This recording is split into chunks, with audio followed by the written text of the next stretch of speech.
A friend of mine who owns a rather large boat decided that this year he wants to replace his old plastic dock step and wants to make one out of wood instead. And he asked me if I could help him come up with a sort of plan that he could work from. He sent me some photographs, and poking at those, I modeled this, and the idea is that this thing folds up like so, and when it's all folded, it's flat, relatively flat, and he can store it on his boat or take it home with him as he decides. So this is currently just in sort of the rough stages of first. I have just started adding the details, but I started out with a fairly simplistic model so that I could figure out where things needed to fold and that sort of thing. The dimensions aren't finalized yet because we need to sort out the hinges and how those are going to be installed, but it's pretty close, enough that more detailing can be done. So as I was working on this, it occurred to me there were a few things that are just kind of neat SketchUp things that maybe I would share with you. So one thing is, when I'm working on something like this, I tend to try to think about ways to streamline the construction if possible. And so, for example, in this case, this rail at the top is the same as the one on the front and on the front of the lower step. The large arched rail, those are identical. And if we look at the side, if I select one of these bottom rails, you can see that there's a total of 6 of them in the model. So this makes the production of this thing pretty easy. Really, these side frames, for example, are identical except for their height. So that's an easy thing to set up in the shop. So by doing that, I can leverage the use of components in the model to save myself a lot of work in doing the modeling work. And I wanted to show you kind of another neat trick where I'm leveraging components. Here I've got the panel to go in the side frame, and currently I just have one of them, and we'll come back to that one in a moment. I've copied that one around to the back of the step, and I'm going to use it and just make another panel rather than drawing a whole new panel. I can use my board stretcher to make this one fit into the space. One thing I did before, in fact, let me do this. Let's go this way. One of the things that I did before I copied the original panel around here is I put in some little lines at the corners of the where the panel disappears into the frame parts. Those are not really required. I did this mostly so that you could see kind of what I'm working on here as I go. And so before I actually fix this one, I'm going to go ahead and I'm going to copy this one over to the opposite side, and I'm just going to put it over in this corner. And then this one, actually let me open this for editing. You can see that the green axis runs parallel to the bottom of the panel. And so what I'm going to do is I'm going to flip this one along its green axis. It won't look any different at this point, but you'll see that in a moment that's going to be important. So I'll go ahead now, and I'm just going to do a left to right selection box around the left side of this panel.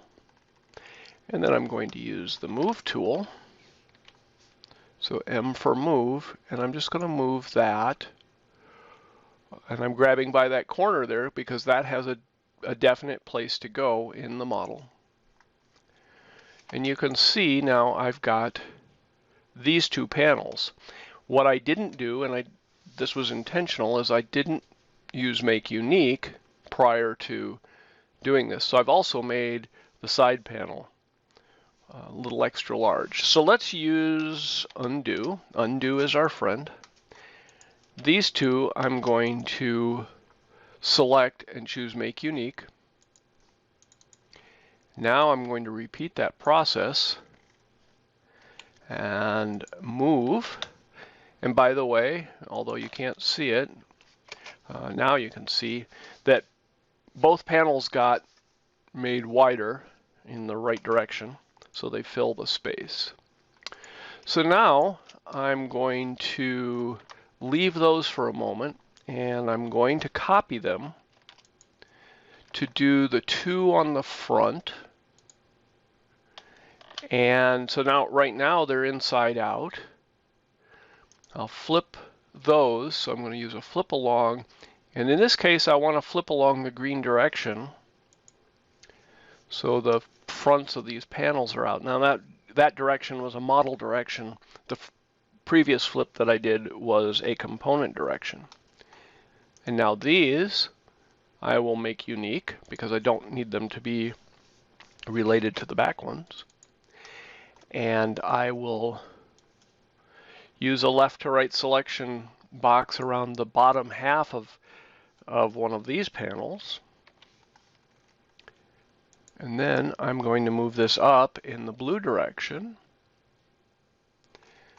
And you can see that I now have the short panels. And while we're at it here, let's put a copy. Actually, we can just do it from out here. We don't even have to grab the panel with it being selected. And this I'll make unique. So what's up here?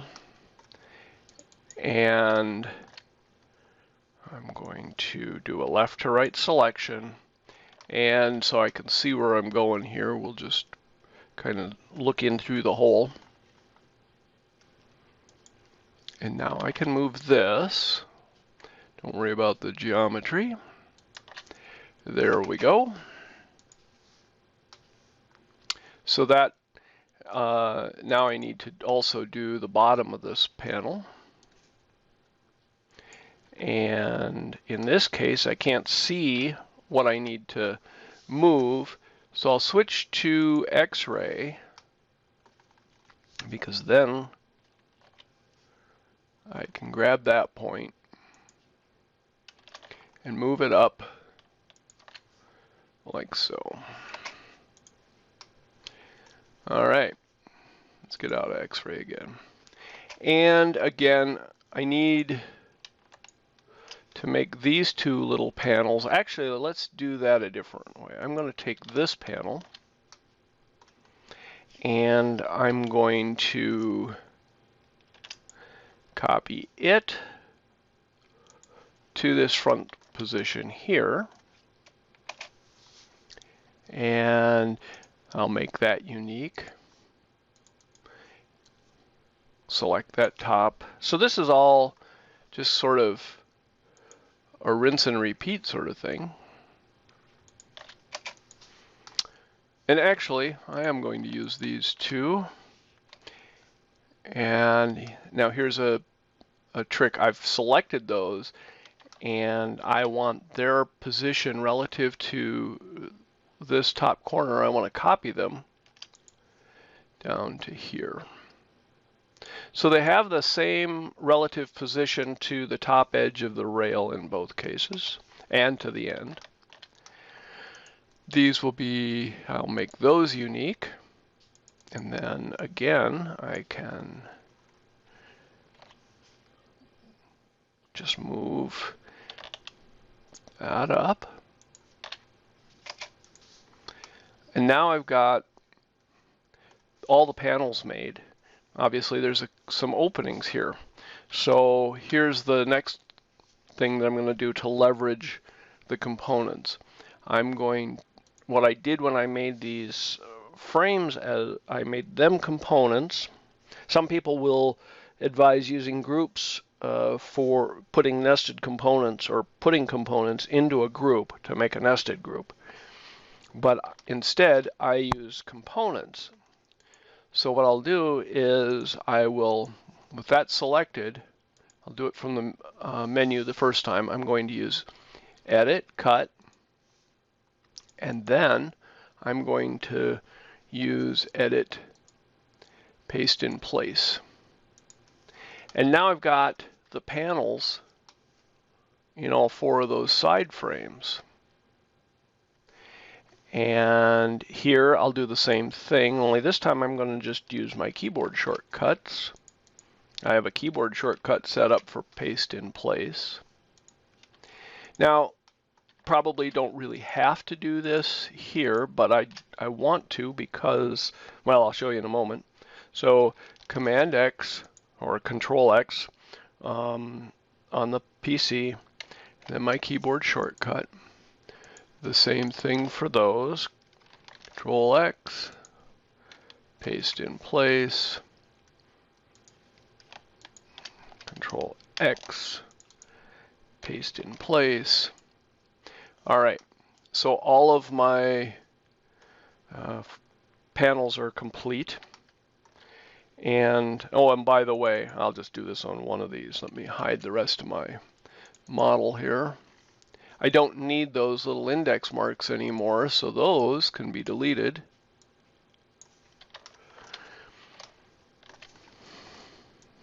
They don't probably really hurt anything, so you could leave them if you wanted to, but that's done. So now, if we go back to the folding model, since these frames are instances of the same component here, if I, for example, select that thing there, you can see that they're selected up here. So all of my panels got inserted into this folding version. If I go to the folded version and let's go to the tags, and I'll turn off the main top, and you can see that the panels are there as well. I just need to change my style. You can see the brown panels. So I've only created initially from scratch one panel. I've copied it around the model and then placed it into my components and into the nested components, and so it shows up in the other copies of the model. So it's very easy that way to sort of flesh out the model after you've got the detail in there. And of course, if you make changes to one of those components, that's going to show throughout the model. Hopefully you see a few things there that you can take away and use in your own modeling.